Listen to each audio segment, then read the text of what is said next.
नमस्कार दोस्तों। आज इस वीडियो में हम लोग भक्ति काल से संबंधित प्रश्नों को देखेंगे।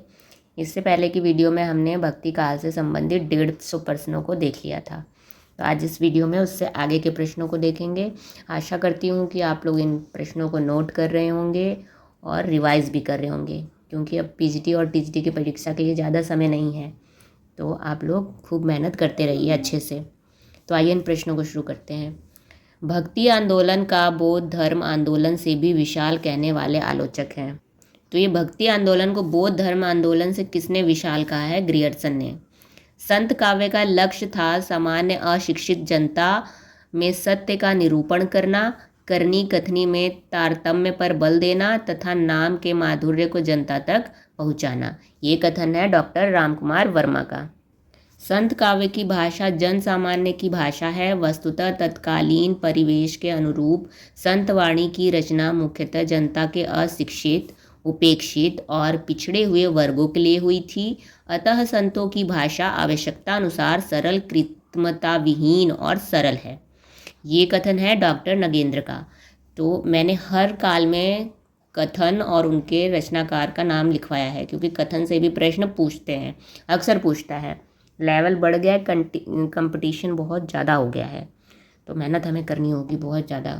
हम ये नहीं सोच सकते कि पहले की तरह अब आसान प्रश्न आ रहे हैं, बिल्कुल नहीं। एकदम नेट लेवल के प्रश्न बना रहे हैं। अभी आप लोगों ने जीआईसी का फर्स्ट पेपर रिटर्न देखा होगा और एलटी का, तो वहाँ तो खैर माइनस मार्किंग थी, प्रश्न ठीक ठीक थे, पर माइनस मार्किंग की वजह से दिक्कत हो जाती है। पर यूपी पीजीटी टीजीटी में तो माइनस मार्किंग नहीं है, लेकिन प्रश्न का लेवल बहुत बढ़ा हुआ देखने को मिलेगा। तो आप लोग एकदम तैयारी के लिए जान लगा दीजिए। निर्गुण राम जपहु रे भाई, अवगत की गति लखी न जाई। ये किसकी पंक्तियां हैं? कबीर जी की। संत काव्यधारा के दार्शनिक सांस्कृतिक आधार अनेक हैं, जिनमें से प्रमुख रूपेण उल्लेखनीय हैं उपनिषद, शंकराचार्य का अद्वैत दर्शन, नाथ पंथ, इस्लाम धर्म तथा सूफी दर्शन। संतों के चिंतन, जीवन दर्शन और काव्य धारा पर उपनिषदों का व्यापक प्रभाव है। ये कथन है डॉक्टर नगेंद्र का। संत सिंगा का समय कब से कब तक है? तो इनका है 1519 से लेके 1659 ईस्वी तक। किस संत कवि को अयोग्य शिष्यों के कारण कष्ट सहने पड़े थे? तो ये लालदास जी को। इनके शिष्य कैसे थे? अयोग्य। इनका जन्म अलवर के मेव जाति में हुआ था। इनकी एक रचना है लालदास चेतावनी, और ये हिंदू मुस्लिम एकता के प्रति लिखा है इन्होंने। किस संत कवि का दारा सिखों के साथ धार्मिक संलाप हुआ था? तो ये बाबा लाल का। आशा विषय विकार की बंधया जा संसार, 184 फेर में भरमत बारंबार। ये पंक्तियां बाबा लाल की है। शुक्ल के अनुसार संत धारा के प्रवर्तक कौन है? कबीर। और ये सर्वमान्य भी है, सबने माना है कबीर को ही संत धारा का प्रवर्तक, और अगर शुक्ल के अनुसार पूछे तब भी यही बताना है। लेकिन गणपति चंद्रगुप्त रामकुमार वर्मा के अनुसार संत काव्य धारा का प्रवर्तक नामदेव को माना जाता है। हिंदी भक्ति काव्य का प्रथम क्रांतिकारी पुरस्कर्ता कबीर ही हैं। ये कथन किसका है? डॉक्टर बच्चन सिंह जी का। उन्होंने भारतीय ब्रह्मवाद के साथ सूफियों के भावात्मक रहस्यवाद, हठ योगियों के साधनात्मक रहस्यवाद और वैष्णवों के अहिंसावाद तथा प्रपत्तिवाद का मेल कर अपना पंथ खड़ा किया। कबीर के बारे में ये कथन किसका है? शुक्ल जी का। अब यहाँ एक तरफ रचना दिया है और उनके रचनाकार। अष्टपदी जोग ग्रंथ किसका है? हरिदास निरंजनी का। रत्नखान रचना मलुकदास जी की है। ज्ञान समुद्र रचना सुंदरदास की है। राजयोग और सिद्धांत बोध ये दोनों अक्षर अनन्य की है। मलुकदास की रचनाएं कौन कौन सी हैं? ज्ञान परोछी, भक्ति विवेक, रामावतार, लीला। संभ्राथल का संबंध कहाँ किससे है? संभ्राथल का संबंध जम्बनाथ जी का समाधि स्थल है वहाँ पे। मन चंगा तो कठौती में गंगा, बड़ी फेमस पंक्ति है। ये किसकी है? संत रैदास की, और इनको रविदास नाम से भी जाना जाता है। कहाँ करऊ जाति कहाँ कर उपाति, राम को नाम जपऊ दिन राती। यह कथन है नामदेव जी का। कबीर 1942, ये रचना है कबीर 1942 में। इसके संपादक कौन है? हजारी प्रसाद द्विवेदी जी। संत नामदेव की पदावली, ये रचना किसने संपादक किया इसका? भगीरथ मिश्र ने। साध या साधव संप्रदाय के प्रवर्तक कौन है? वीरभान। किस संप्रदाय को नाथ पंथ और संत मत मध्य की कड़ी माना जाता है? तो ये माना जाता है निरंजनी संप्रदाय को। किस संत कवि ने नारी सम्मान हेतु आवाज उठाई और विदेशी आक्रमणकारियों का विरोध किया था? तो ये नानक जी ने किया था। आलिफनामा, ककहरा, राम, जहाज, ये रचनाएं किसकी है? भीखा साहब की। पलटू दास के गुरु थे ये भीखा साहब। संत काव्य के किस रचना में मीरा के विषपान का साक्ष्य मिलता है? मतलब कौन सी रचना है जिसमें मीरा ने जहर पी लिया था, विष पी लिया था, वो मिलता है? तो ये है विनय मालिका रचना में। इनके रचनाकार है दयाबाई। और दयाबाई कौन थी? चरणदास जी की शिष्या थी। शिष्या थी। सतनामी संप्रदाय के प्रवर्तक कौन है? तो वो है जगजीवन दास। कुलजम स्वरूप के रचनाकार स्वामी प्राणनाथ। भारत में संत मत के प्रवर्तक कौन है? कबीर। लेकिन संत कवि कौन है? नामदेव। संत मत के प्रवर्तक कहें तो कबीर, लेकिन संत कवि पूछा जाए तो वो नामदेव को जाना जाता है।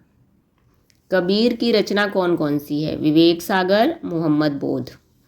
सुंदरदास द्वारा रचित ग्रंथ को कितने माने जाते हैं? 42, कुल 42 माने जाते हैं। गुरु ग्रंथ साहब में रैदास के कितने पद मिलते हैं?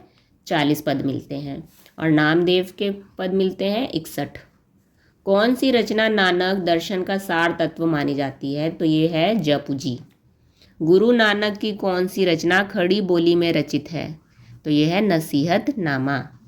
लोहा पागल और दत्तनाथ किसके शिष्य थे? जम्बनाथ के। ये लोहा पागल नाम है, दत्तनाथ ये दो अलग अलग नाम है। ये शिष्य किसके थे? जम्बनाथ के। नानक के शिष्य का नाम मर्दाना। महाराज छत्रसाल किसके शिष्य थे? तो ये थे अक्षर अनन्य के। कबीर परचई के रचनाकार कौन है? अनंत दास। किस संत कवि की भाषा काव्य भाषा निमाड़ी है? तो ये है सतसिंगा की जो काव्य भाषा है वो निमाड़ी है।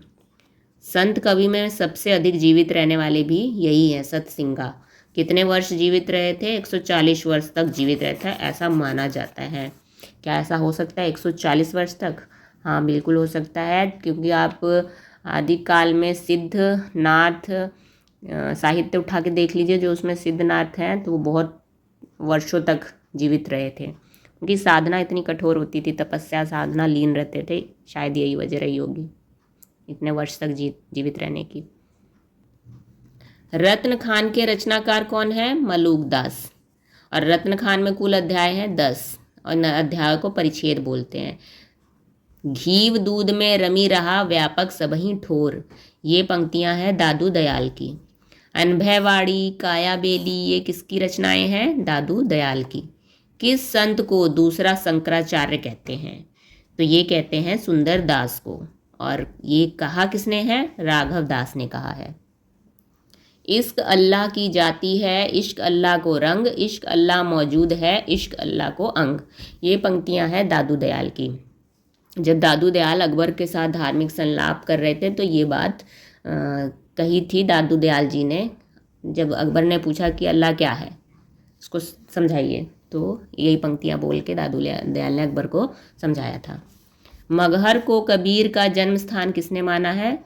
तो ये माना है पीताम्बर दत्त बड़तवाल ने। कबीर की कविता पूर्वी हिंदी का रूप लिए हुए है। ब्रजभाषा, खड़ी बोली, राजस्थानी व पंजाबी भाषा का प्रभाव उन पर पड़ा है। ये कथन किसके लिए है? कबीरदास जी के लिए। और कथन किसका है? डॉक्टर राम कुमार वर्मा जी का है। मन मेरी सुई तन मेरा धागा, ये भी प्रसिद्ध पंक्तियां हैं। ये किसकी है? नामदेव की पंक्तियां हैं। और ये जाति के दर्जी थे, तो देखिए अपना काम करते करते भी उसमें ईश्वर का रूप देख रहे हैं, इसलिए दर्जी का काम होता है सुई धागा का, तो उन्होंने ये पंक्तियां बना दी। मन मेरी सुई तन मेरा धागा, नामदेव की पंक्तियां। ये कबीर का अक्खड़पन उनके विनय को सुरक्षित रखता है, ये बात किसने कही है? सरनाम सिंह शर्मा ने। रामा भांति रामानंदू जाने, पूरन परमानंद बखाने, ये पंक्तियां किसकी है? संत पीपा की है।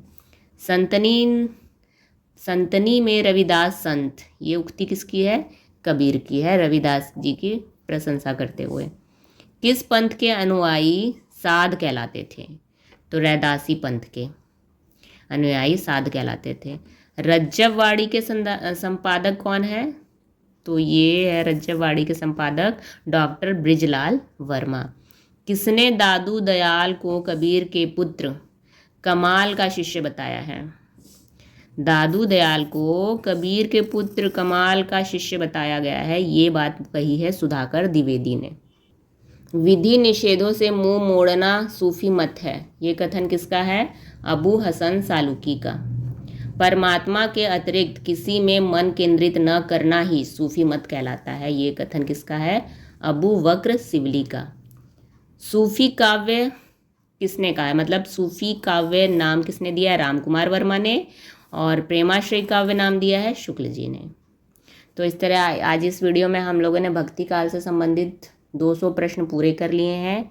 इसके आगे के प्रश्नों को अगली वीडियो में करेंगे हम लोग।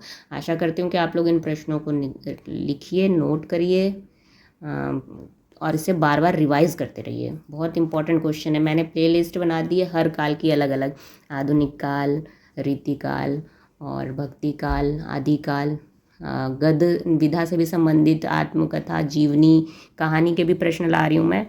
तो आप देखेंगे 1000 से भी ज़्यादा प्रश्नों का संग्रह हो चुका है हमारे पास।